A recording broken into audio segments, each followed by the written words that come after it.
Hey guys, what is up? Protect from PI Podcast here, and today I'm going over my top 5 players from the Atlanta Falcons offense.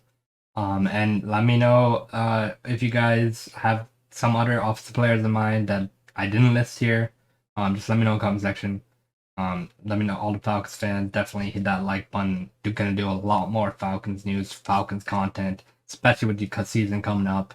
Definitely have a lot of plans for that. So definitely just hit that sub button if you're a Falcons fan or even a Jaguars fan. And we do a lot of Jaguars content on channel too. And we just basically do content about any team, we want. We're Falcons and Jaguars fans, so mainly that. But we more likely on our podcast talk about every single team. We don't focus on Jaguars or Falcons on the podcast. We talk about every team on the podcast.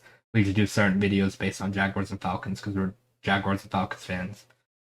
So yeah, today I have 2 linemen actually on this list. It was kind of hard for me to think because we lost Matt Ryan. And Count really suspended, so I couldn't add him. So yeah, 2 of those players gone. I probably would have added in this list. So definitely those 2 got replaced with 2 linemen. So yeah, let's just start off with Chris Lindstrom. So Chris Lindstrom, I put him on this list because he's played very well last year. He's improved a lot from his rookie year. And if he can play the same way he did last year, I think he's going to be a solid starter for us for years to come. And that's what we were kind of hoping when we drafted him in the first round a few years ago. So definitely, he played 1,034 snaps, only had 2 penalties, and allowed 0 sacks. So anytime your lineman allows 0 sacks, that means he's doing well where he is. And I'm excited to see him play again. Excited to see him have a good year. Hopefully he has the same exact year. 0 sacks is not an easy feat, especially with all these elite edge rushers and elite D tackles in the league. Definitely very looking forward to Chris Lindstrom being a whole part of our team. Before we get to the next player, Kayla Mcgarry has not been playing well at all.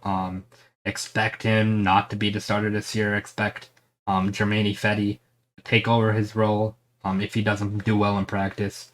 We'll see. Kayla Mcgarry has been very shaky. Our other first round pick from the same draft that we drafted Chris Lindstrom in. Hopefully he can kind of improve. But if he doesn't this year, he's probably not going to be on a team next year. So yeah. Going up to my next lineman has been a veteran lineman for us for years now, and that's Jake Matthews. I think Jake Matthews has been a solid left tackle for us ever since he came in as a rookie.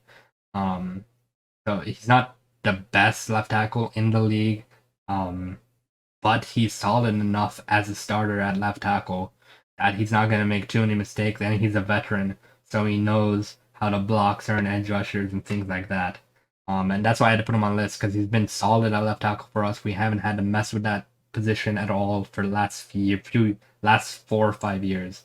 But that's been very, very good to us. Chris Lindstrom and Jake Matthews on that line is a very promising sign of things to come for the offensive line. Jake Matthews played 1,029 snaps, only allowed 3 sacks too. So very, very, very, very good at that left tackle position, because the left tackle position is very important, because that's where your quarterback's blind side is. And if you don't have a good left tackle there, your quarterback's going to get hit on a blind side a lot and potentially cause more fumbles, potentially cause more mistakes, and everything like that. The next up, very easy pick in Kyle Pitts. Had 107 targets, 68 receptions, 1,026 receiving yards, and a touchdown last year. I expect the touchdowns to go up this year. It was his rookie year, so I wasn't expecting any crazy numbers in touchdowns. But the fact that he got only the second tight end in NFL history to have 1,026 receiving yards in his rookie year, only other person to do it was Mike Ditka. That was a big feat for Kyle Pitts, and he was about to crush it, about to crush that record. It would have been crazy to see.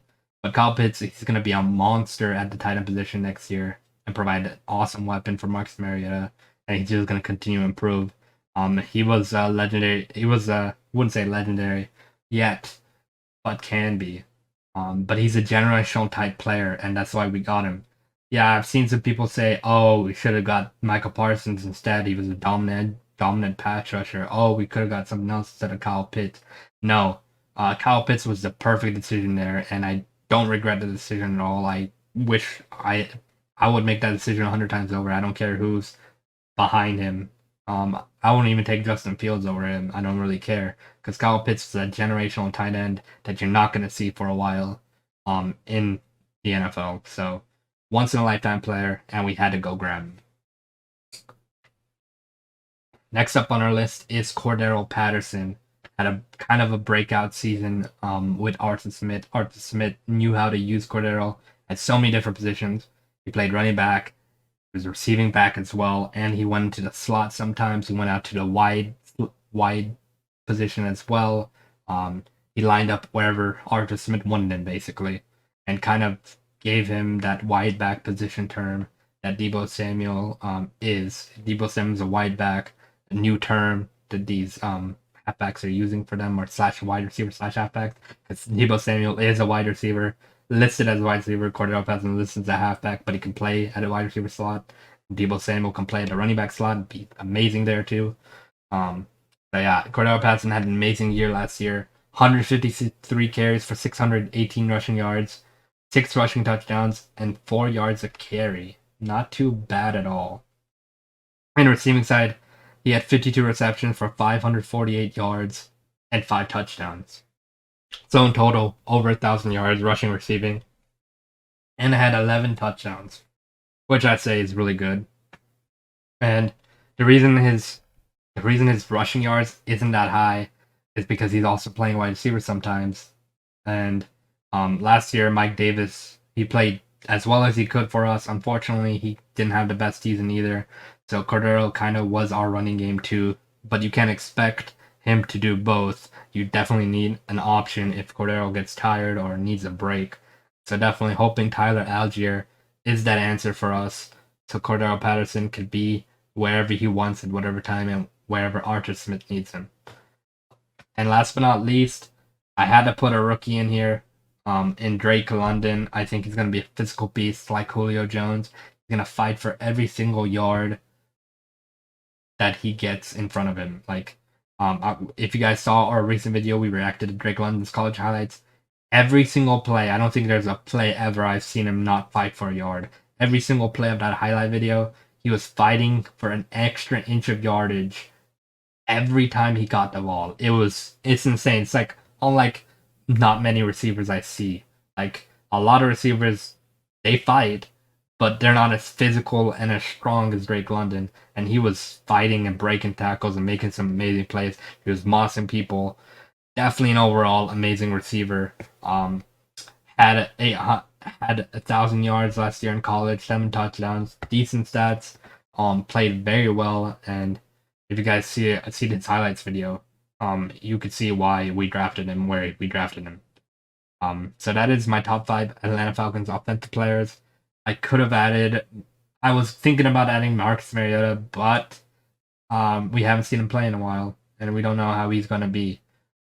So definitely had to put 2 linemen here. I could have added, I couldn't really have had anybody else. I could have added, I guess I could have added Braylon Edwards. He played well in Las Vegas, maybe. But if you guys do like my list, let me know. If you guys would change anybody from this list with someone else, let me know. So thank you guys for watching. If you're a Falcons fan, definitely hit that bell, subscribe. Definitely more Falcons videos coming out. And if you're a Jaguar fan, definitely more Jaguar videos coming out too. So thank you guys for watching. Hit that bell so you don't miss a new video. Hit that like button. Definitely hitting that like button helps us so much, more than you could know. And subscribe if you're new. Thank you guys for watching. Peace. Thank you for watching the PI Podcast. Make sure you subscribe and tune in next time so you don't miss the latest news in the NFL world. You can also follow us on TikTok at PI Podcast and on Twitter at PIPodcasters. Until next time.